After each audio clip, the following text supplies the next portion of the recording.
It seems like it was just 3 days ago that it had 8 weeks to get this thing built.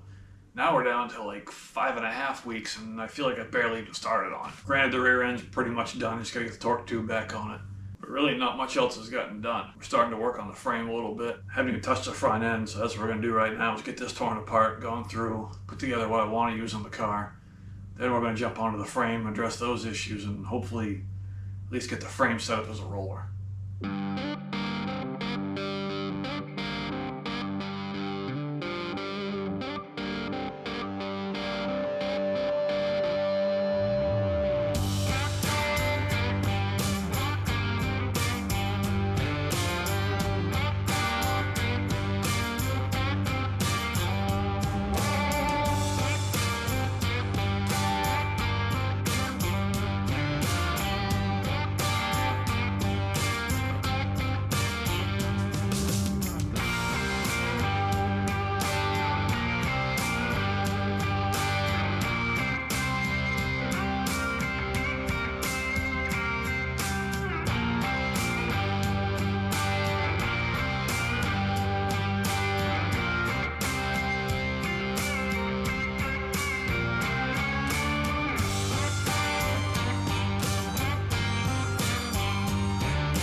got this front end all apart, and I didn't explain ahead of time what this was. This is actually a 33 or a 34 front end.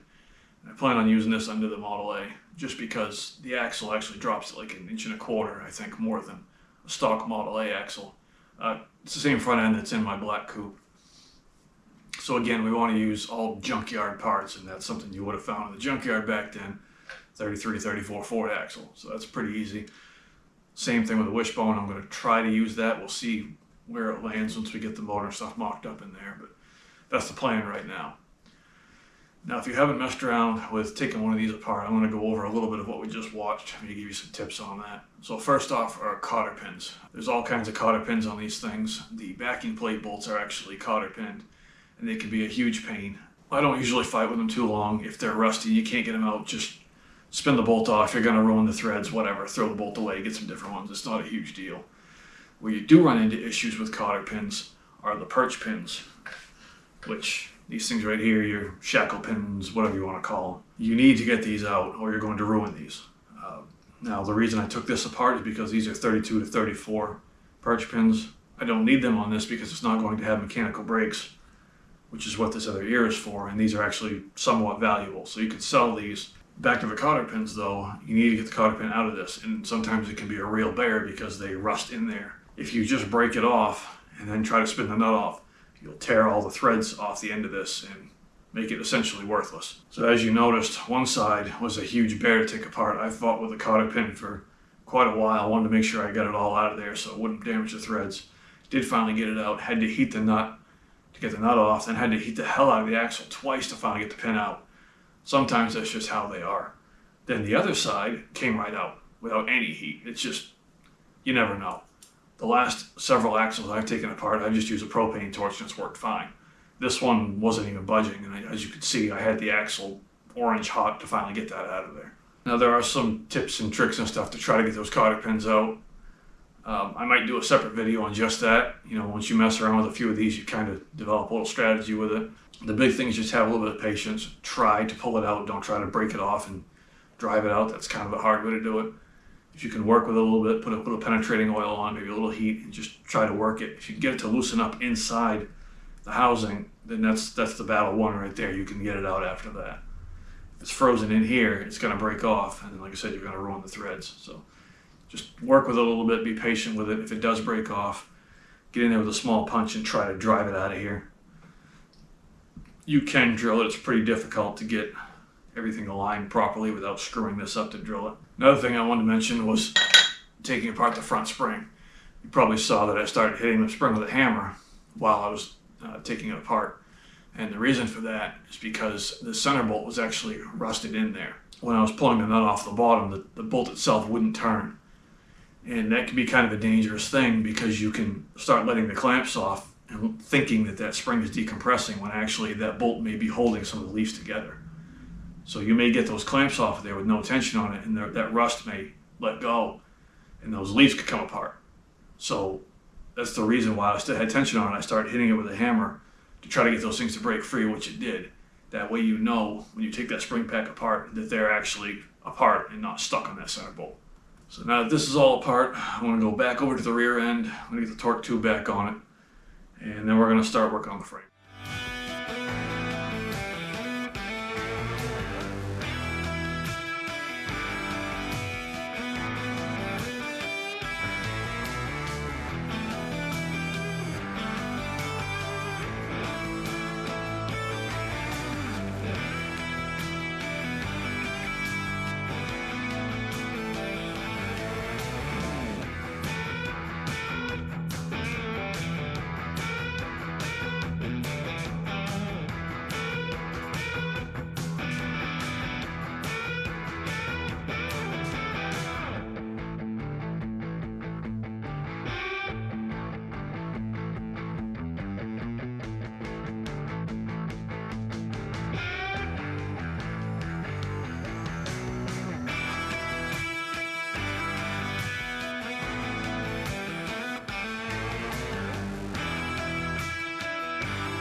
So we got the torque tube back on, all safety wired and ready to go down there. So I'll move on to up here.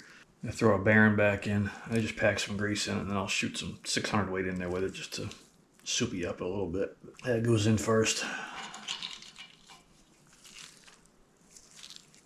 Got a little collar in there, so you gotta get it down in there. There you go. I'll just blast some of this in there with it.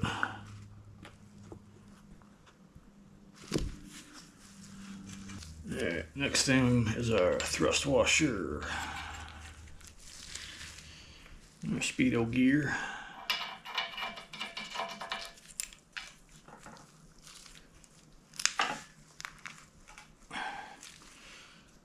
You get this little retainer ring, which is a huge pain to get out of there, but it goes in pretty easy. Just push it in until it snaps into the groove and you're good to go.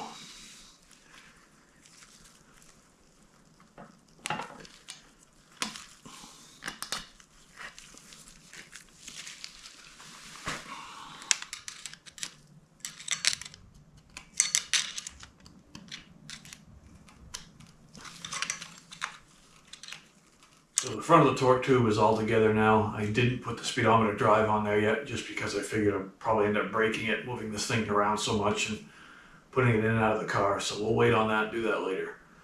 Now we're going to move on to the spring. Now here's where I'm going to cheat a little bit. While I think reversing the eyes and de-arching springs probably was a thing back in the day, it was all done with a torch. And I'm not a big fan of the idea of torching springs, so we're going to cheat. I've got a reverse eye spring that's actually came out of the coupe. So we're going to use this and just pretend that we torch bent it. So don't tell anybody, all right? I already put new bushings in the rear end. This already had new bushings in it because, like I said, it was in the other car. So I'm going to grab our shackles. We'll get this main leaf put on. I always put springs on with the main leaf first and then put it together. I don't ever try to put a complete spring pack on. That's just bad news on these things. So let's grab the shackles and get this thing tossed together. You always want to grease the hell right out of these things. This is like the #1 wear point on these things. So you can never have too much grease in these bushings.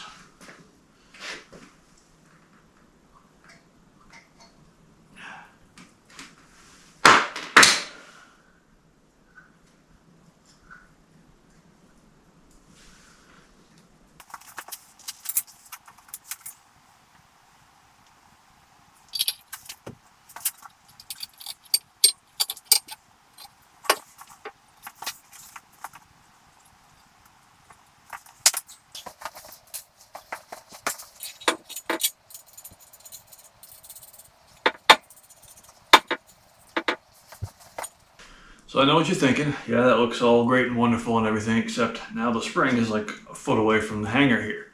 How do you get it over there? Well, you hang on a minute, keep your pants on, and I'll show you. Now, here's a disclaimer. This method is still pending OSHA approval, so whether you decide to use it or not, I'll leave that completely up to you. But here's how I do it. Chunk of wood and throw it into that side. Another chunk of wood and throw it into this side. That lets the spring ride back and forth and keeps it out as far as possible. Now, take a big punch, stick it down the hole. This is where things kind of get a little bit sketchy. So, if you have small children, you may want to put them in the other room while you're watching this.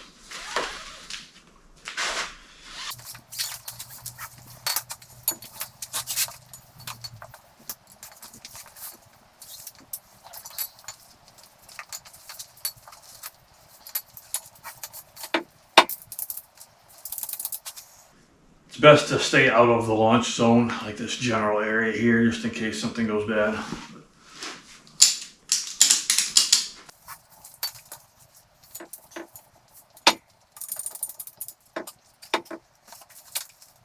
I'm going to use 2 straps here because obviously we're all about safety.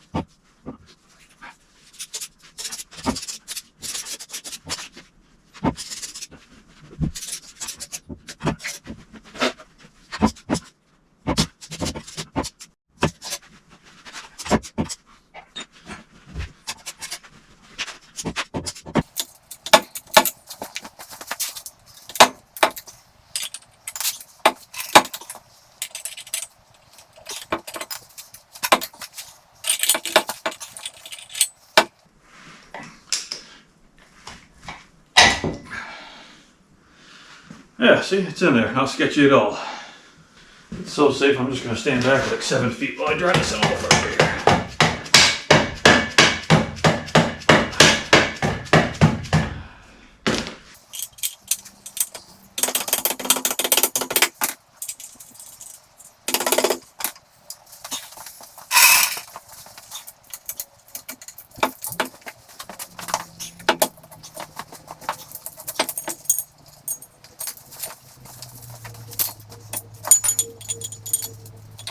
Yeah, just like that, see? It wasn't that bad. I'm now going to patiently await my OSHA certificate in the mail. They should be super impressed by that. I'm going to jump onto this frame now and try to get something done on this tonight. Now, this thing is hopefully a lot better than the one we had under the car. That thing was just super pitted. The rear half of that I don't think was safe to use. Probably could have boxed it and it would have been alright, but I don't want to box the frame because I don't think that's something that would have been done back in the day. This one has a little bit of pitting in it, but it's really minor and it's no structural issue. Now, obviously the issue with this frame horn is all bent to hell. The front crossmember in this also has some giant cracks in it. Luckily, it's already been changed once, so it's bolted in, and that will save me many hours of drilling out rivets to change this. I have another crossmember that's in way better shape, so I'm just going to swap that right out instead of trying to fix that. I mean, the cracks are like 10 inches long. It's not just some small crack. Now, with this frame horn, I was actually going to replace it. I've got a spare one kicking around right here. But after looking at it, from here forward, it's actually in pretty good shape. It's just the bend area. So I think I'm going to put a little bit of heat to this, try to straighten that out, and then just weld where it's cracked at the bolt holes here. Hopefully that will work all right. Like I said, the rest of it doesn't look bad. It's too bad to cut it off. There's really nothing wrong with the rest of it. So I'm going to unbolt this front bolt here because the crack actually goes through that mounting hole. And then try to heat right through here and bend that back. And can use these holes as some alignment. It's obviously bent up here a little bit. We'll have to bend that down. These holes will hopefully help figure out exactly where this needs to be. And hopefully we can get this straightened out without having to cut it off. Let's put a little heat to it and put a wrench on it and see if we can get somewhat straightened out.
I don't think that's too bad. It's not perfect by any means, but I don't make it too nice. I'm not trying to make it nice. Kind of a repair that would have been done back in the day. What I'm doing now is just trying to make sure the sweep is kind of even. So I don't want the level kicking up higher on one side than the other, just so the downward bend is fairly even on them. The kick in from the frame rails about even. At least eyeballing it, they look pretty decent. So I don't think that's too bad. Like I said, it's not perfect, and that wasn't my intention anyway. Not that I could make it that way, but I think for what it is, it'll be just fine. Get the high spot flattened out so they're pretty much the same. Because there is a factory high spot right here, but this one was really, really high. So they're pretty close now. I think that'll work all right. Tomorrow I'll weld up those cracks, grind it down, and it should be just fine. We're going to set the main frame aside for right now, and I'm going to move on to this piece of frame right here. Now you're probably wondering what I'm doing with this thing. Well, As I mentioned, I have no plans of boxing the frame we're going to use, but I am going to add some sort of reinforcement. So I've had this idea that I've been kicking around for a while, and this is the car that I want to try it on. Again, I don't think they would have boxed the frame back in the day. They probably wouldn't have done this either, but it's more likely that it's something they would have done.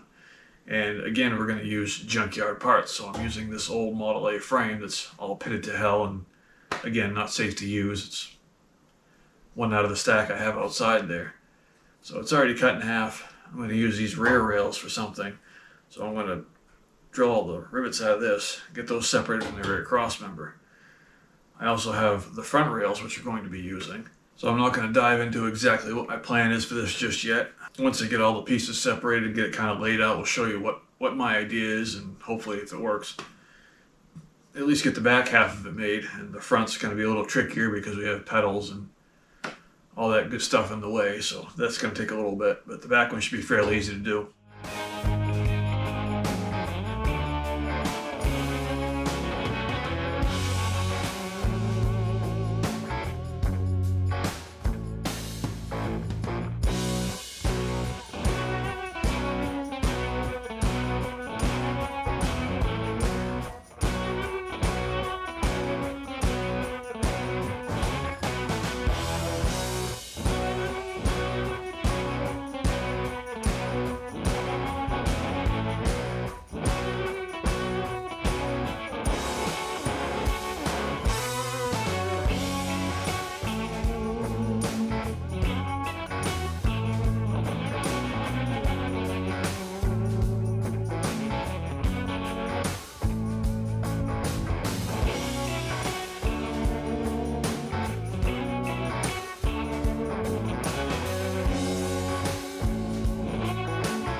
Well, that's going to be it for this one. I'm not going to deal with the brakes or the front end in this one. We'll do that in a future video.